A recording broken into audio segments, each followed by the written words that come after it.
ಇನ್ನು ಹುಣಸಗಿಯ ಇಸ್ಪೀಟ್ ಅಡ್ಡೆ ಮೇಲೆ ಪೊಲೀಸರು ರೈಡ್ ಅನ್ನ ಮಾಡಿದ್ದಾರೆ. ಪೊಲೀಸರು ಅಟ್ಟಾಡಿಸಿದಾಗ ಓರ್ವನಿಗೆ ಹಾರ್ಟ್ ಅಟ್ಯಾಕ್ ಬಂದಿದೆ. ಪೊಲೀಸರು ಅವರನ್ನ ಹಿಡಿಯೋದಕ್ಕೆ ಅಟ್ಟಾಡಿಸಿದ್ದಾರೆ. ಆ ಪೊಲೀಸರು ಅಟ್ಟಾಡಿಸಿದ ರೀತಿಗೆ ಓರ್ವನಿಗೆ ಹಾರ್ಟ್ ಅಟ್ಯಾಕ್ ಬಂದಿರುವಂತದ್ದು.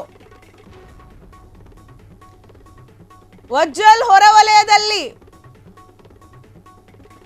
ಮಂಜು ಎಂಬಾತ ಕುಸಿದು ಸಾವನ್ನಪ್ಪಿದ್ದಾನೆ. ಪೊಲೀಸರ ಮೇಲೆ ಸಿಡಿದೆದ್ದ ಮೃತನ ಕುಟುಂಬಸ್ಥರು ಹಾಗೂ ಗ್ರಾಮಸ್ಥರು.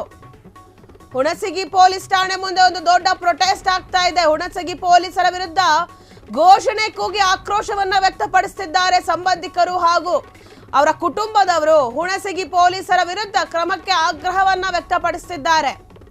ಹುಣಸಗಿಯ ಇಸ್ಪೀಟ್ ಅಡ್ಡೆ ಮೇಲೆ ಪೊಲೀಸರು ರೈಡ್ ಮಾಡಿದ್ರು. ಈ ರೈಡ್ ವೇಳೆ ಆತನನ್ನ ಹಿಡಿಯೋದಕ್ಕೆ ಪೊಲೀಸರು ಅವನನ್ನ ಅಟ್ಟಾಡಿಸಿದ್ರು. ಆಗ ಅವನು ಓಡಾಡಿದ್ನಲ್ಲ, ಆ ಒಂದು ವೇಗಕ್ಕೆ ಅವನಿಗೆ ಹಾರ್ಟ್ ಅಟ್ಯಾಕ್ ಬಂದಿದೆ.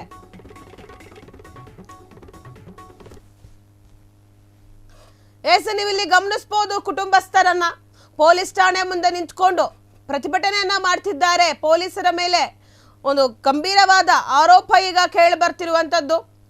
ಜೊತೆಗೆ ಅವ್ರ ಮೇಲೆ ಪೊಲೀಸರ ಮೇಲೆ ಈಗ ಕ್ರಮ ತಗೊಳ್ಬೇಕು ಅಂತ ಹೇಳಿ ಒಂದು ಆಗ್ರಹವನ್ನ ಮಾಡ್ತಿದ್ದಾರೆ ಆ ಊರಿನ ಗ್ರಾಮಸ್ಥರು ಹಾಗೆ ಅವರ ಕುಟುಂಬಸ್ಥರು. ಏನು ಇಸ್ಪೀಟ್ ಆಡ್ತಿದ್ರು ಒಂದಷ್ಟು ಜನ, ಆಗ ಪೊಲೀಸರು ಆ ಅಡ್ಡದ ಮೇಲೆ ರೈಡ್ ಅನ್ನ ಮಾಡಿದ್ದಾರೆ.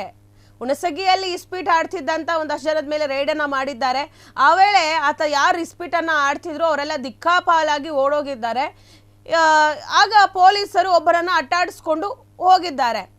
ಅವನು ಓಡಿದಂಥ ಸ್ಪೀಡ್ಗೆ ಮತ್ತು ಒಂದು ಗಾಬರಿ ಅನ್ನೋದಿರುತ್ತಲ್ಲ, ಇವಾಗ ಎಲ್ಲಿ ಹಿಡ್ಕೊಂಡ್ಬಿಡ್ತಾರೆ ಅನ್ನೋ ಒಂದು ಭಯ ಇರುತ್ತಲ್ಲ, ಆ ಭಯಕ್ಕೆ ಮಂಜು ಅನ್ನೋನಿಗೆ ಹಾರ್ಟ್ ಅಟ್ಯಾಕ್ ಆಗಿದೆ. ಅಲ್ಲೇ ಕುಸಿದು ಬಿದ್ದಿದ್ದಾನೆ, ತೀರೋಗಿದ್ದಾನೆ. ಈಗ ಮೃತರಿಗೆ ಕುಟುಂಬಸ್ಥರಿಗೆ ಒಂದು ದೊಡ್ಡ ನೋವಿದು. ಯಾಕಂದರೆ ಮಗ ಚೆನ್ನಾಗಿರ್ದ, ಒಂದು ಮನೆಗೆ ಒಂದು ಗಂಡು ಮಗ ಅಂದರೆ ಒಂದು ವಾರಸುದಾರ ದಿಕ್ಕು. ಸೊ ಅಂತಹ ಮಗನ ಕಳ್ಕೊಂಡಾಗ ಕುಟುಂಬಸ್ಥರು ಸಾಮಾನ್ಯ ಅದು ಒಂದು ಆಕ್ರೋಶವನ್ನು ವ್ಯಕ್ತಪಡಿಸುವಂಥದ್ದು. ಮತ್ತು ಪೊಲೀಸರು ಕೂಡ ಈಗ ಅವ್ರನ್ನ ಕಳ್ಳನ್ನ ಹಿಡಿಲೇಬೇಕು, ತಪ್ಪು ಮಾಡಿದವ್ರನ್ನ ಹಿಡಿಲೇಬೇಕು, ಅವ್ರನ್ನ ಅಟ್ಟಾಡಿಸ್ಕೊಂಡು ಹೋಗಿ ಹಿಡಿಲೇಬೇಕು. ಹಂಗೆ ಹಿಡಿಬಾರ್ದು, ಹಂಗೆ ಹೋಗಬಾರ್ದು ಅನ್ನೋದು ಎಷ್ಟು ಇದು ಹೇಳಿ, ಸತ್ಯ ಹೇಳಿ, ಹಾಗೆ ಮಾಡಬಾರ್ದು ಅನ್ನೋದು. ಬಟ್ ಆತನ ಆರೋಗ್ಯ ಹೇಗಿತ್ತು, ಯಾವ ಥರ ಇತ್ತು ಅಂತ ಹೇಳಿ ಪೊಲೀಸರಿಗೂ ಗೊತ್ತಿಲ್ಲ. ಈಗ ಆತನ ಪ್ರಾಣ ಪಕ್ಷಿ ಆರೋಗ್ಯದ ಈಗ ಪೊಲೀಸರ ಮೇಲೆ ಗ್ರಾಮಸ್ಥರು ಮತ್ತು ಕುಟುಂಬಸ್ಥರು ಎರಗಿ ಬಿದ್ದಿದ್ದಾರೆ.